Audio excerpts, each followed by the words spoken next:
లేకుండా ఉన్నాను అని అంటే ఆ రోజు తీసుకొచ్చిన యాక్ట్ కదా.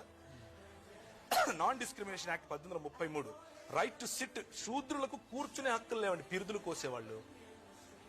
ఈ రోజు టీవీల ముందు మీరు నిలబడుకుని మాట్లాడుతున్నారు అంటే కారణం ఏంటి? ఏ యాక్ట్ కారణంగా?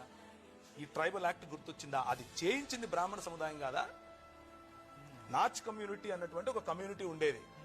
మన బడుగు బలహీన వర్గాలకు, దళిత సహోదరులను వాళ్ళు అర్ధనగ్నంగా లేకపోతే పూర్తి నగ్నంగా దేవాలయాల ఎదుట డాన్సులు చేయించేవారు. ఇంతవరకు మన రెడ్డి గారు చెప్పారు ఒక మాట, అంటే భజన చేసేటటువంటి కళాకారులు ఉన్నారు అని.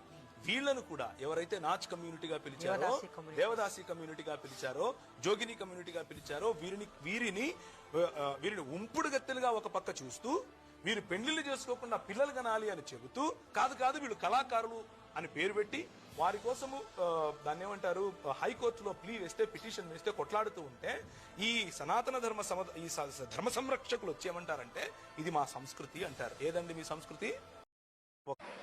గుంటూరులో వారం రోజుల క్రితం ఆదివారం నాడు మిట్ట మధ్యాహ్నం అండి 3 గంటలకి ఒక భారీ ర్యాలీ జరిగిందండి. చాలా మంది షాక్ అయిపోయారు.